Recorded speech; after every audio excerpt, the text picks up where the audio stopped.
Hey guys, welcome back to another video. So if you haven't seen, I think my last video, I did basically part one where I ended up doing these two digital sketches. So feel free to watch that if you wish to see kind of the planning process, as well as any of the other ideas that I did in my sketchbook for these particular pieces. So to kind of start off today's video, this will be part two where we'll be focusing on transferring our sketch and actually doing the painting portion. To kind of catch you guys up, we do have two sketches at two different sizes. And the reason being is that Paul Rubens was actually very kind and sent me a bunch of art supplies for me to test out. And all the supplies are kind of pertaining around watercolors. So these are the supplies that they ended up sending me, and we'll be using pretty much all of them today. So starting with the pink box on the very left, we have a Watercolor Paint Set. Then in the center with the gray, we have a Watercolor Journal. And then the black box on the very right is a watercolor brush. So to start off, I wanted to show you guys the Watercolor Travel Book. So this is basically like a watercolor journal. It has hot press paper, 300 GSM. I believe it's 100% cotton, and it has 24 sheets. So upon opening the travel book, I was actually surprised to see that this one came with like a little mini palette alongside with some paints. So these paints are actually half the size of a normal half pan. So if you like doing plein air or you like to travel with your watercolors, then this might be a good option for you. But looking at the paper up close, you can actually see that there's like little specks of like sparkles or shine, which I think is a pretty touch. And you actually will be able to see those little kind of specks in your final painting whenever you actually start to use the watercolor on the paper. Now, speaking of paper, in this particular book, all the pages lay completely flat, which I think is very convenient and very helpful. So you don't have to worry about like pinning your paper down for it to kind of like swing open. I'll talk a bit more about the paper once we start to use it. But for now, let's go ahead and take a look at the watercolor brush that they sent me. So I told them that I like using a number 6, and this was actually really shocking to me because I don't think I understood what kind of brush they were sending me. So this is considered like a mop hair brush or like a mop brush. So it's very big, it's flexible, it's also very soft and squishy, but I am very much used to using a number 6 round of this size. So the number 6 for a mop brush is significantly larger. It holds much more water, has a very nice sharp point, and this one I believe is made with squirrel hair, but the ones that I'm used to is of a much smaller scale, so I will be trying my best to use it in future paintings that are much larger. Moving along, we are going to take a look at our watercolor paints because this is like one of the most exciting things because I love watercolor sets. I love playing around with different watercolor palettes. So I was excited to see what colors this one particularly had. Upon opening the tin, we are greeted with very much like a lot of watercolor pan space, which is great. I'll take a closer look at those a little bit later, but you can kind of see our general color selection. Also, what's nice is that these little kind of like swatch sheets that they sent, or that's part of this particular palette, is actually the same paper of their watercolor travel book. So it has those little specks. So it's going to be very easy for me to see how these paints are going to react on this paper and compare it to how it's going to react in the travel book. So looking at the tin, we have 4 giant wells at the very top of our tin. We have our paints in the middle, which is 48 colors. And towards the bottom, we have our smaller wells with kind of like a large mixing area, but then little divots to allow you to mix smaller individual paint mixtures. And I forgot to show this, but I lifted the paints from inside the pan and you actually get much more mixing space underneath our paints, which is great if you wish to just remove the paints from the center portion of the pan. You can just use this entire thing as just a paint palette. But looking at the paints, I was already really pleased because the colors are very vibrant already. And I feel like because of how dark a lot of these colors seem, they seem very jam-packed with pigment. So I was very, very, very excited to do some swatching to see how these paints react on the paper, as well as just seeing our entire color range. So I went ahead, removed all of the packaging from each of the individual paints, which was a little bit long, but we got through it. And we can work on our color swatches. So like I mentioned earlier, the paper for the color swatches is the exact same, from my knowledge, as the travel book. So the travel book does have like little specks. It's hot press paper, so it doesn't really have too much of a texture, which I am kind of like more favoring nowadays compared to cold press paper. So while I do the swatches, I typically like to have more of a concentrated color on one side and then gradually fade it out with water so that you can kind of see the entire range of the paints, seeing how opaque it is, how strong the pigment is, and then you can see how light and kind of see the breakdown of the color when you dissolve it with water. So here's kind of our very vibrant color selection. Very good amount of different types of yellow. I do see that there's some that look very similar. The reds have a good selection, the blues I really like, and you even get a lot of kind of like gray neutral colors, which I think is great for mixing. Also, the page also shows the different like pigment, or I guess like the way how the paint is made up. So if you're ever interested on what pigments are in each of the colors, you can definitely check that out as well. But on to the actual part 2 from the previous video, we are going to be transferring my digital sketches, which I've already printed on normal printer paper, and we're going to be transferring the sketch to watercolor paper so we can actually start painting. So method 1 is great for like loose leaf paper, any paper that's not like super duper thick, that you can actually shine a light through, because we're going to be using a light pad and or a light box to help transfer our sketch. So as you can see, the light is basically on the very bottom. We have our printer paper with our sketch sandwiched in between, and then after that we put our watercolor paper on top. I was thankful the fact that this kind of watercolor travel book was actually able to lie completely flat, so that I actually had no problem of having my light pad underneath the paper, and I didn't have to worry about like sandwiching it in between kind of like the crevice of where the book binding is. So this made it a lot easier for me to keep the paper flat and keeping the light, you know, at a good brightness and distance from the paper so that I can actually see my sketch through it. So for this method, you can definitely pick whatever sketching material you prefer to do. I've also done line art directly on the paper with this method. I recommend taping down your paper to your sketch and not to the light box, so that you're able to swivel your sketch around if you need to, but your paper and your sketch should be, you know, stuck together for the most part, so that you accidentally don't move your lines and you have to like keep realigning them. But for me, I like just using graphite right away. I don't like using some sort of like different color or anything like that and then having to go over with pencil. It just seems like an unnecessary step. But after I have the pencil sketch already laid out, double checking that I have everything kind of, you know, nothing is missed, I went ahead and moved on to the palette color Eno and the color yellow to plan out where I wanted my shadows and highlights to be. I haven't really done this all too much other than the last 2 painting videos, where I found that if I want stronger lighting, where I want the white of the page to make kind of like the majority of the highlights and our stronger lighting, it's easier for me to block it in with some sort of color, and kind of this yellow lead is the lightest color that I have that I know will blend in with the paint. So moving on to method 2. So this is great for anything that is maybe too thick of a paper so you can't shine a light through, maybe you don't have access to a light box. You can kind of make a makeshift carbon paper. So for me, this watercolor paper is still on a block, and I cannot shine a kind of light pad through, so we're gonna have to transfer it kind of the old-fashioned way.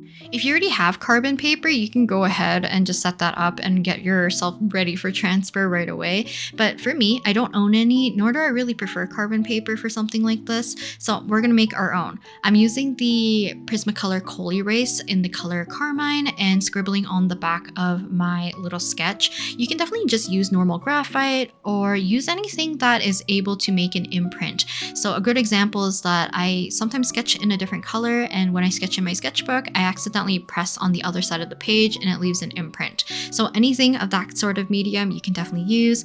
I think I've seen people use like graphite powder. I think you can probably use pastels. Anything that doesn't have too much residue for you to have to clean up later but enough that if you were to use a ballpoint pen, like I am going to be using here, to press down on the paper, it will transfer only where you press down with the pen or like whatever blunt object you're using. So luckily the Prismacolor Colerase has enough pigment for me to just transfer in this method with a ballpoint pen. I actually don't have to press down too hard, but sometimes I use too much pressure.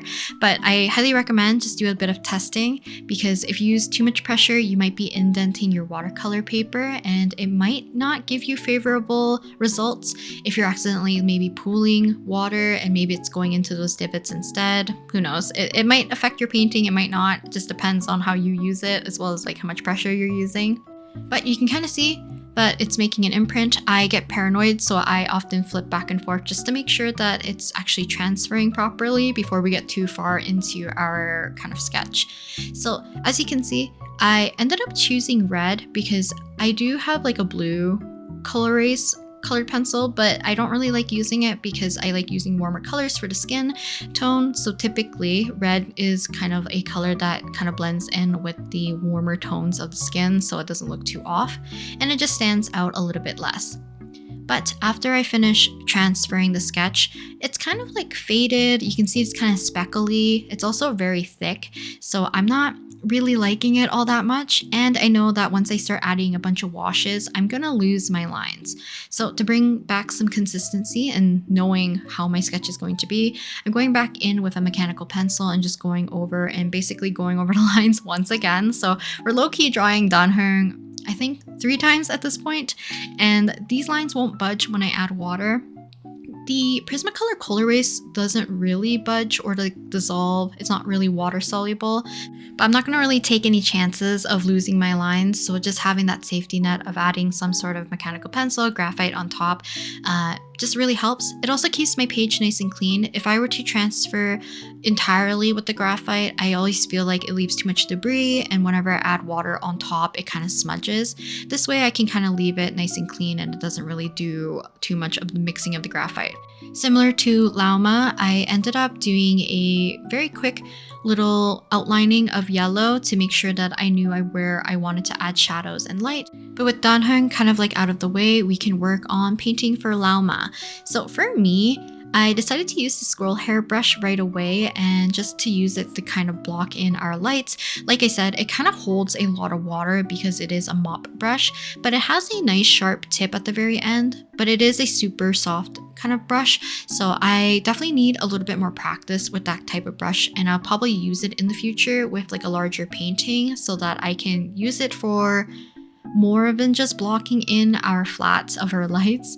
I went ahead and switched back to kind of like a number 5, number 6 round, and this one is not like a mop brush, so I feel a little bit more comfortable and having a little bit more control. So from previous paintings that I did, I think of Reimu and Shu from last week, I ended up putting down kind of like a yellow as a base, as well as it's kind of like a good way for me to figure out where I want to leave white highlights or just like a harsher lighting. But for Llama, and I feel like Danhung kind of gets a little bit into this area too, where I didn't leave as much of the yellow popping up when I was doing the hair. But the problem with llamas is that, or Llama, I don't know how to say her name, but I accidentally forgot that if I were to put down such a strong yellowy orange like I did here, I would have a hard time getting a super vibrant purple for her hair. So I was trying to add more pigments and, you know, getting a stronger mix of a purple, and it just got darker and darker without adding too much vibrancy. Now, luckily, this set did include like an opaque white, and in the past I actually didn't really understand why watercolor paints included a white, because I was so used to preserving the white of the paper rather than trying to paint with a white. But I can see the use of it every so often, especially when I've used other palettes, that you can tell that a lot of pastel colors have a white like an opaque white pigment to them. So oftentimes they either look a little bit chalky or they become much more opaque and not really translucent because they have that white pigment present. So I decided to take advantage of that and use that kind of opaque white and mix it with some of the other colors that they had, including like this purple, so that I could actually make it more opaque to cover up some of that yellow, because the purple and yellow kind of neutralize each other and it ended up being very, very dull, which I didn't really want. I think in the future, I would definitely try to plan maybe with a cooler, lighter yellow so that I wouldn't have too much of the yellow impeding with her color palette. Because even like doing the horns, as you can see, I got very frustrated, so I painted them very messily, but the purple on top of the yellow became more muddier and muddier. But then you can see like where it kind of exceeded where the yellow was, it's kind of a more of a vibrant purple. So I was trying my best to see if I could remedy it, and luckily using the opaque white did help quite a bit for at least her hair color. So talking about this particular travel sketchbook or watercolor journal, whatever you want to call it, I really like the paper. I think in previous videos where I was talking about watercolor blocks and how I'm nearing the end of that black watercolor block by Paul Rubens as well, but I wanted one that was more like a normal sketchbook, but it had watercolor paper so that I could quickly churn out just watercolor paintings and stuff that I wanted, instead of being stuck with a watercolor block where you kind of have to finish the painting on the very top before you can have access to any of the other paper below it. So having the chance to use this one actually made me very happy. It is a nice hot press paper. I do think that because I was using quite a bit of water and I didn't really put a binder clip at the very bottom, the paper from the very side that allows, or not the paper, the glue binding that allows the paper to lay flat on the side started to peel a little bit. So you might want to be a little bit wary, but it makes a good lay flat paper for this book, which is great. As well as that, if you ever want to, you can tear these papers out of the book and then you can just like, frame it. You can keep it somewhere else. You can use it for like, maybe you want to add it to your other sketchbook or you want to place it somewhere else. You can definitely do that because it is just like a glue binding. But for the Llama piece, I did treat it a little bit more like a trial or a test, hence why a lot of this is going to be in more of like a time-lapse footage, because I realized that the yellow that I ended up using for Llama was too strong. So for Danhung, I am going to dial it back a little bit, but here's kind of the final results. I ended up using more of a darker color for her line art to make everything kind of pop, but I do think that the titanium opaque white alongside with the purple really brought back the vibrance for her, so I'm kind of happy with the result. I'm excited to use this particular water travel book a lot more since I'm able to use both sides of the paper, which I think is great.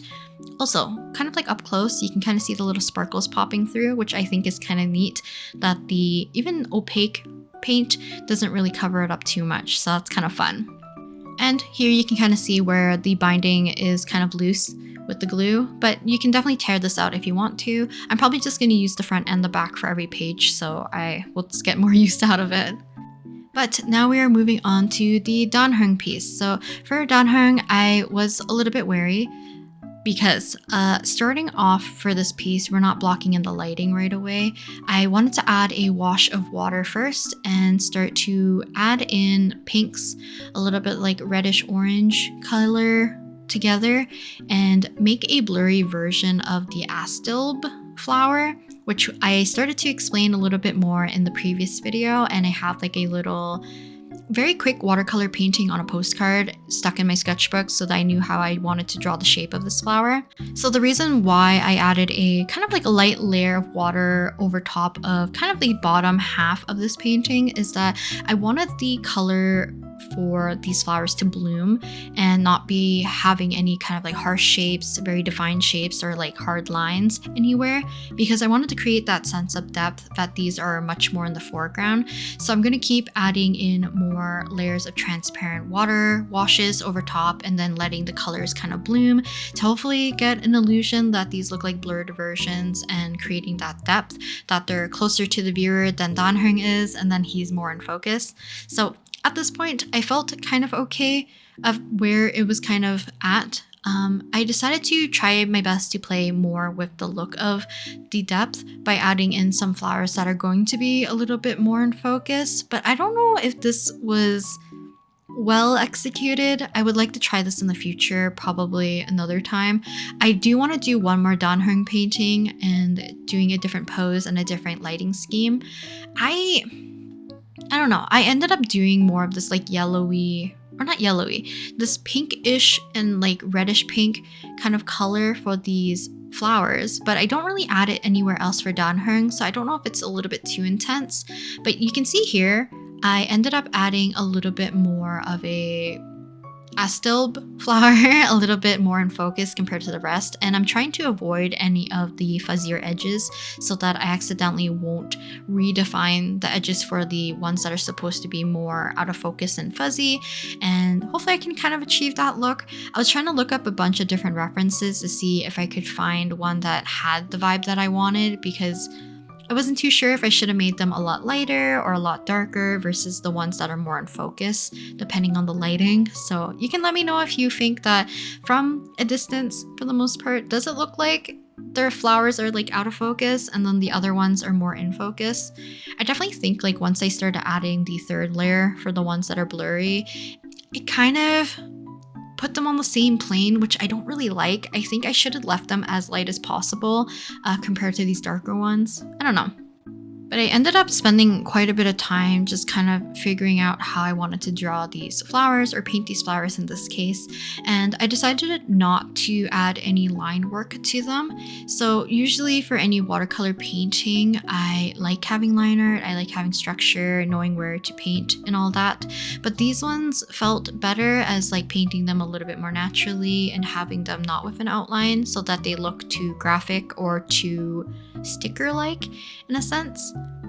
But once I was like somewhat happy with where the flowers were kind of headed, I ended up going back in to where we'll kind of like plan out the lighting for Danhung. So for this, I was following the color comp that I had initially. So majority of the upper portion of Danhung where his head and face are, it's going to be more of like orangey yellows. I'm going to concentrate more of the orange color towards the edge of the yellow portion of our shadows, just to give more of that skin glowing translucent look-ish kind of vibe. And then for the rest, I am going to add a little bit more of like a turquoise green to the back of his hair, as well as once again a purple towards the bottom portion of where his clothes are, because I didn't want like a solid flat yellow for absolutely everything. Just because how the light would hit, I feel like it would hit kind of like certain areas very warm, very intense, but any area that wouldn't get hit by light would be very cool. And I wanted to add more of like either purples, I wanted to add a little bit of that turquoise, that blue into there. And knowing that like Danhung has a lot of black, I wanted to play around with the different colors that could pop up from that. And I think for the skin, I was a little bit too chickened to add too much or I guess like at all. I didn't really add any blue or purple there. In the future, I might try that out a little bit later, but for now, we're just gonna try my best to like the painting at this point, and I'll experiment later in the future, probably in the watercolor travel book, because I will be able to just like, you know, knock out a bunch of paintings and not be stuck to this particular block. Another thing that I tried to keep in mind for this particular painting, which I accidentally will kind of screw up a little bit, is that I want to keep the colors very faded as we get closer to the bottom and closer to the flowers, so that I don't accidentally, like I said, define the faded flowers too much with an edge. So I wanted to make sure it kind of like naturally fades out. But in that case, I started to like turn his body more and more, which you'll see a little bit later. So his pose is gonna slowly morph, which I don't think was a good idea. But after I had kind of like my underpainting or my flats already finished, and it gives me a good guide of like the colors that I want to make sure show up a little bit later once we start to darken things up, I ended up painting the face first. Now I was getting a little bit impatient. You can kind of see like the little purpley area that I'm right now kind of scrubbing away and eventually will blot to lighten, because I was not letting certain areas dry before moving on to painting them. So just make sure to be careful that you're not accidentally either reactivating certain layers or you're letting areas that aren't touching together to be wet at the same time, otherwise they will bleed. Unless you want that, then go for it. But for the face, I like to try to keep it as clean as possible. So I didn't really want to have our cooler colors and shadows from like the underside of the jaw and neck to kind of bleed into the face. Even though like I could have definitely added more cooler tones or even deepen the shadow on the left side of his face, I was just too chicken to do it. I think in the future, if I do want to do that, I'm gonna do a lot more planning or color comps prior so that I can do something similar. I definitely have done a few in the past that I was pleased with, but this time, because I took such a large break from watercolors, I just did not feel comfortable doing that quite yet. So for his hair, and kind of like similar to Llama in a way, I wanted to have some of the yellow still pop through, but luckily Danhung's hair is just basically black, so I can mix up a bunch of different colors and slowly let it fade into either like a transparent with water, just let the skin tone pop through, or do the opposite, or not the opposite. I'll do the same thing towards the yellow and leave some of that more crisp yellow edge. For Llama, I did end up covering quite a bit of it because I was not sure how I wanted to let the purple and the yellow to mingle. If I were to reattempt Llama in the future, or like that particular piece, just like for hindsight, I would definitely try to plan out both yellow and purple in her hair right away rather than doing a strict kind of blocking of just yellow, or just doing, like I mentioned earlier, a very light colored yellow instead of like such a harsh yellowy orange, which definitely would not let the purples at all kind of like cover up any of the color that I already laid down. So one of you guys commented basically answering my question, because I've never really witnessed this and I did not know exactly how to describe it, but luckily someone knew, and I do think this is probably the case. I've had this particular watercolor pad I think for 4 to 5 years at this point, and I do take advantage the fact that this is a watercolor block, so I do a lot more like giant washes over the entirety of the page, and maybe some of that water does like trickle down to like the glue on the side or anything like that. So this one in particular, especially where the flowers are, or even like the very light wash of blue I did at the very top, it absorbed into the paper in a very strange way. And one of you guys let me know that it could happen when the sizing deteriorates over time, or if there's too much damp moisture. So I was thinking, like, I live in a very dry climate area, so I don't think it was due to humidity that would have caused like the sizing to be deteriorating that quickly. But I do think maybe it's because I low-key like waterboard my paper, so maybe some of the water does trickle to the bottom while I'm painting for like long periods of time and it doesn't dry properly. So that could be the case, or the fact that I've had this paper for 4-ish years and occasionally use it on and off. I am at the very last page at this point because Danhung is the second last one in this particular block, so I do have one more left. I want to know what is the state of that last sheet of paper, because Danhung definitely had a lot more of those splotches. You can kind of see it as well, so like I thought it was mostly concentrated at the very edges. There is one little blot on his body, shoulder-ish area, and then there's one part that's like near his hair, which I'll circle for you guys so you can actually see it. But yeah, I think for the most part I got lucky that I wasn't near his face. It's just like hidden in his hair a little bit, hidden in his shoulder, and it's mostly around the edges. I'm curious on whether or not the last piece is like going to be heavily damaged or not. So from my knowledge, there's not really any visual indication that I could see that you can tell that your sizing is warped or like deteriorating at this point. So I will approach our kind of like last page of this block a little bit with caution, but like if something goes bad, then just let it go bad. Who cares? It's just paper at this point, even though I would have loved to have used the last page to its fullest potential. But with that being said, we're kind of working on the final stages of Danhung. So for him, I ended up just adding a little bit more darker areas to both like his clothing and his hair, but I was not too sure if I went a little bit too dark to make sure that the atmosphere of this was still a little bit more on the softer-ish side, if that makes sense. I don't know if I went too dark. So With that being said, I still go darker with the line art. So I like doing this as kind of like my final step. And I'm still using the same size 6 round brush that I was using earlier to paint the majority of Danhung. It's just because this brush does have a nice sharp tip, as well as like I'm used to the brush for the most part, so I know how much pressure to use, or like the line consistency, the water ratio and stuff with this particular brush. So I feel very comfortable using it as kind of like my liner. But kind of similar, but I was gonna say similar to the one of Llama. I could have added more of like that turquoisey green color into Danhung's hair and maybe his outfit. I definitely try layering it up a little bit more and more every so often, but it does get drowned out just a smidge. But the kind of like cobalt turquoise color that comes in this palette was one of the colors that I've always been looking for when buying watercolor paints in general. I definitely bought, I don't even know, 3 or 4 different types of like turquoises, trying to find the perfect one that I wanted. I even asked an artist like, hey, like what turquoise do you use? Because it seems so vibrant and it's both like a perfect mixture of like a blue and a green, but it's not like super dark, nor is it super muddy, nor does it like lean too blue. And this person was like, oh, I get like my colors in like, you know, some part of Asia, so it's like not a well-known brand, so I'm not able to get it. So unfortunately, I've been spending too much time trying to look for this color, but I think the cobalt turquoise in this Paul Ruben set is the color that I've been looking for. I might have to do a comparison with some previous sets that I've owned in the past that have more like tubed paints to see that I'm not going crazy, because it seems like the perfect cobalt turquoise color. So I tried my best to add a little bit more back into his outfit every so often, because it's such a like a Danhung color.